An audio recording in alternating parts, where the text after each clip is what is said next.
यहां पर भी हमसे किसी ने प्रश्न किया था, ये प्रश्न हमने बाहर से भी लिया है, इसी प्रश्न की पुनरावृत्ति हम कर रहे हैं। कोई राकेश जी हैं, राकेश जी ने फिजी के भी किसी ने पूछा, उनका नाम हमें पता नहीं, पर एक और ये सेम मिलता जुलता प्रश्न है। इन्होंने पूछा, देवी देवताओं को बलि देना क्या उचित है? हमारे देवी देवताओं में, कुल देवताओं में बलि दी जाती है, बलि प्रथा का विधान है। बलि ना दे तो देवता नाराज हो जाते हैं, देवी नाराज हो जाती हैं, कई बार पत्नी पर चली आती हैं। आप अहिंसा की बात करते हो, बलि देना हिंसा है, तो क्या हम अपनी देवी को बलि देना बंद करें? और अगर कर दें तो क्या आप गारंटी लेंगे कि हमारी देवी नाराज नहीं होगी? राकेश जी, कोई नोटरी वोटरी लिखवानी हो तो ला सकते हो, और हम लिखने को तैयार हैं। पहली बात, कोई भी देवी या देवता बलि मांगे तो वो ना देवी है ना देवता।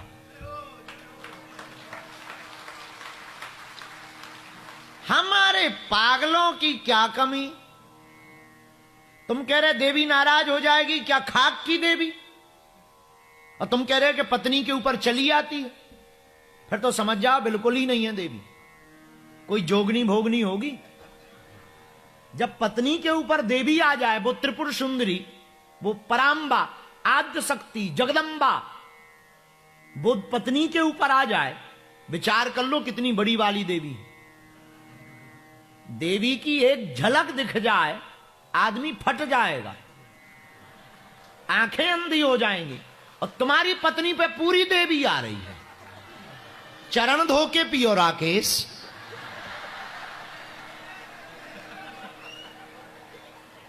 आरती उतारो उसकी, फिर तो तुम अपनी पत्नी की पूजा करो। और जरा ये भी पूछ के बताना है वो कहां की देवी है, कलकत्ता वाली है या फिर हमारे बागेश्वर धाम की गड़ा की चंडी माता है? राकेश, कोई भी देवी या देवता जीव की हिंसा करवाता है तो वो देवता या देवी है ही नहीं। पहले शास्त्रों में विधान था, परिस्थितियां थी, पर शास्त्रों में विधान के बदले एक उपाय भी दिया गया है कि जरूरी नहीं तुम हिंसा करो। नारियल की बलि दे सकते, नींबू की बलि दे सकते, कुमड़ा की बलि दे सकते, क्योंकि भगवान ही देवी या देवता दूसरे को जिंदा करता है, मारता नहीं है। अगर तुम्हारी देवी जीव मार के खा रही हो, अपना पेट भर रही, तो फिर तुम बच के रहना। कल के दिन तुम जीव ना दो, वो तुम्हें ना खा जाए, फिर रक्षक की जगह वो भक्षक ना बन जाए, फिर क्या करोगे राकेश? तो राकेश, अपनी पत्नी से जरूर हमें मिलवाना। हमने आज तक देवी के दर, तुम गलत मत ले जाना राकेश, तुम्हारी पत्नी हमारी बहन है, पर हमें उस देवी के दर्शन करना है। तुम्हारा पत्र पढ़ने के बाद हमको, और तुमने नंबर नहीं लिखा यार, हमें अर्जी लगा के तुम्हारा नंबर पता करना पड़ेगा। फिर आपने कहा देवी नाराज हो जाए तो गारंटी लो। यह भी गजब की बात है, क्या मूर्खतापूर्ण बात है। किसी गांव में एक आदमी के बेटे की शादी थी, बेटा की, तो उस पुरुष के पति ने कहा कि बेटा की शादी और मुझे एक सफेद बिल्ली चाहिए। तो पति बड़ा परेशान हुआ कि बेटे की शादी में सफेद बिल्ली का क्या काम। तो उसने कहा कि नहीं, तुम मंगाओ, एक नेंग है, नियम। क्या नियम है? तो वो स्त्री कहती है कि जब मेरी शादी हुई थी तो मेरी सासू मां ने, जब दही खाने का नेंग होता था तो एक टोकरी के नीचे सफेद बिल्ली और दही की मटकी रखी थी। पति ने कहा क्या मूर्खपूर्ण बात है, दही की मटकी का नेंग है, दही के चक्कर में बिल्ली बैठ गई होगी, दही के चक्कर में बिल्ली बैठ गई होगी, पर इसका मतलब यह थोड़ी कि तू भी अपनी बहू के लिए सफेद बिल्ली जबरदस्ती बैठा। वो तो दही के चक्कर में उस जमाने में बैठ गई थी, कोई देखने वाला नहीं था। मुझे उस घटना का पता है, बाद में बहुत दिनों तक हंसा चला। उस पति ने अपनी पत्नी को समझाया कि बहुत दिनों तक चर्चा चली कि बहू ने बिल्ली का जूठा दही खाया।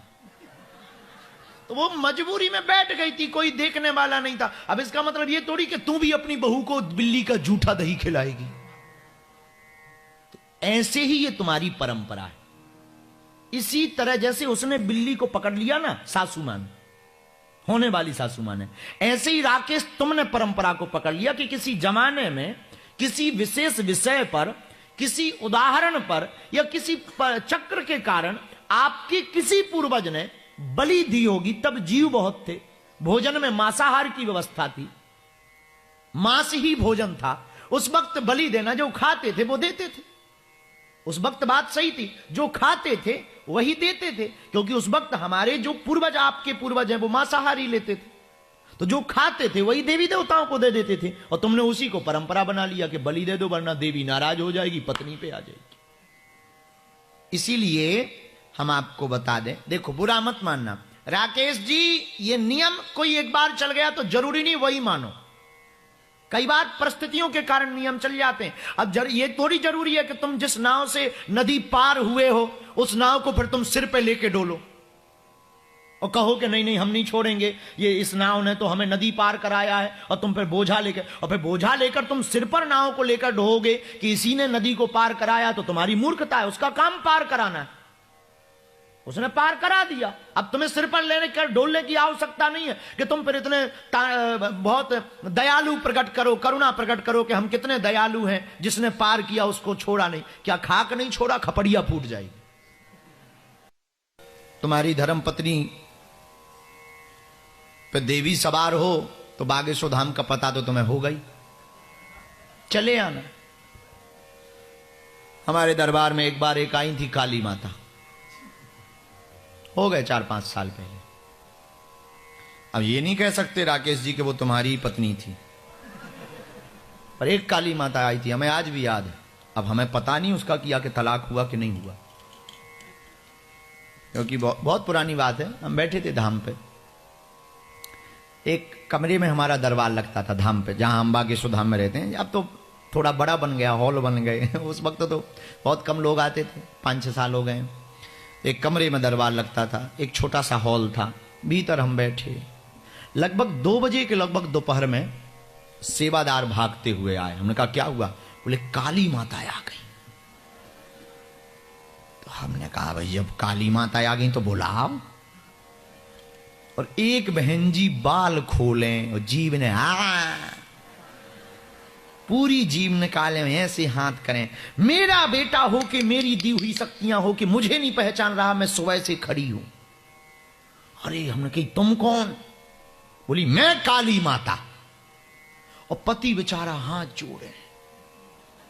हमने जो हाथ जोड़े थे उससे पूछा, हमने कहा तुम कौन? बोले हम वैसे तो ये माता है हम, लेकिन जिनके ऊपर ये माता सवार है उनके हम पति हैं। बोले हम उनके, अरे हम कहा बहुत अच्छी है, बहुत अच्छी आई, बहुत अच्छी आई। हम कहा आओ काली माता आओ, आओ। काली माता अब आए बाएं। उन्हें लगो कि बाबा लड़का है छोटा सा, अब उनने हम पे प्रेशर बनाओ। और प्रेशर, मैं दिन भर से खड़ी, सुबह से खड़ी, मुझे नहीं देख पाया, बड़ा शक्ति वाला बना, मुझे नहीं पहचान पाया। हम की माता ना पहचान पाए हुई, परिचय दो कहां से आई? बोली मैं कलकत्ता की काली। तो हम कहा फिर कलकत्ता में तो मंदिर खाली होगा हुई है। जब तुम यहां हो, जब तुम यहां हो तो मंदिर खाली हो गया होगा। बोले नहीं। अब हमने कहा तुम इतनी बड़ी काली माता हो, बुरा ना मानना काली माता, हम हनुमान जी नहीं हैं। हमने एक धीरे से नीचे की तरफ पर्चा करके कुछ लिखा, उसमें कुछ नहीं लिखा, हमने 3 जीरो बना दे। हम का बताओ काली माता इसमें क्या है? तुम तो माता हो, तुम्हें तो सब आता है, और शुद्ध काली माता हो तो तुम्हें तो पता ही होगा, तुम तो 3 काल की जानते, फिर तो काली माता हो। और बताओ इसमें क्या लिखा है? अब काली माता आए बाएं, मेरी परीक्षा ले रहा, ये कर रहा। अरे हम कहीं परीक्षा नहीं, अपना प्रेजेंटेशन तो दो ना, भी परीक्षा दो, प्रेजेंटेशन तो दो कि तुम काली माता हो। हम परीक्षा लेने के लिए हमारी क्षमता नहीं, हम तो बालक हैं आप, पर प्रेजेंटेशन तो दो। और अब काली माता ने और जीभ निकाल दिया, और पति और कपे। हम कहीं ना कब ठटरी के बारे चरण पकड़ ले, हमारा दिमाग खराब, भरी भीड़ में बेइज्जती करने लगी काली माता। हमने कहा गुरुजी अगर अपन ने लंबी चाल नहीं चली तो काली माता हैवी हो जाएंगी, पति पे तो हैवी है ही है जी, अपन पे भी हो जाएंगे। हमने कहा काली माता बुरा ना मानना, हम हनुमान जी नहीं है, साधारण बालक हैं, हनुमान जी के छोटे से तुच्छ से चींटी बराबर दास हैं, लेकिन तुम एक कोने में कहीं पर भी कुछ भी लिख के ले आओ, हम बता दे भी। रुको, काली माता तनक डाउन भाई तुम्हारे जैसी, लेकिन हमसे भी नहीं रहा गया, फंस गलत जगह गई थी। हमने कहा और बताओ काली माता जिस पे तुम सवार हो ये मुन्ना से कब से नहीं मिली है? पति हमेशा मुन्ना ही को शक करत तो इको टाका चलत तो वहां, अरे बोलो है, हमने कही हाओ। पति ने एक दो झन्नाटेदार फटाक, हम कहीं दूसरों काली माता की तरफ से लगो, काली माता गायब, जीभ घुस गई, पूरी अंदर चली गई। और काली माता देखे अब उन्हें कुछ ना समझ में आवे कि हु का गो। और पति, हमने कहा ये न मारो, बाहर लगो, बाहर ले जाओ। फिर नहीं हमने पूछी कि तलाक होगा कि क्या होगा, हम कहा जय बजरंग बली, बड़ी काली माता बन के आ गई। राकेश जी कह रही है तुम्हारी पत्नी के लिए बात नहीं है, तुम बुरा मत मान जाना। इसलिए शरीर पर आने वाले देवी देवताओं की निंदा नहीं है, पर शरीर पर कभी भी देवी देवता आ ही नहीं सकते। आ जाए अगर देवी किसी के शरीर पर तो शरीर ही क्या ही को। हमारा शरीर इतना गंदा, मल भरा, पेट में मल भरा, आंखों में कीचड़ छपा है, नाक में गंदगी, मुंह से दुर्गंध, पेट में दुर्गंध, और इतनी पवित्र काली माता घुस जाएंगी। गजबई जमाना चला भैया, देखो तो तुम आजकल भारत में तो इतनी माता भर रही लोगन, इतने फिजी में भी भर रहे, यहां भी हमने, अब हम बोलेंगे नहीं, यहां भी कई जगह माता भरती। अब भगवान बचावे, बुरा ना मानना, हम किसी माता की बुराई नहीं करते, हम भी किसी माता के पुत्र हैं, भगवती को हम बहुत मानते, लेकिन भैया ये हमारे सनातन धर्म का मजाक। हमें किसी ने एक वीडियो दिखाया था, एक कोई महात्मा जी, अब महात्मा जी कह दें या हलुआ नाथ कह दें उन्हें, मुगदर लेकर के हमारी स्टाल में बैठ के केला खा रहे थे, केला खा रहे थे। तो हमने पूछा, हमने कहा ये क्या है? बोले हनुमान जी अब हरे। हम कही लो जी आ गए। तो हमने हनुमान जी से पूछा, हम कही अब तुम आदमन में भी घुसन लगे। हमारी 3 पीढ़ी गुजर गई सेवा करते करते, हनुमान जी की 3 पीढ़ी। हनुमान जी की पूंछ के बाल नहीं दिखे, लोगन पे हनुमान जी आ जाती, उनकी छोटी सी चमत्कार के बल पे हम पूरी दुनिया में दरबार लगा रहे। अगर हनुमान जी हमें दिख जाते तो हम जो है जितने देश हैं, 200 कछु देश हैं, सब देशन में जो है सनातन धर्म को झंडा घुसवा देते।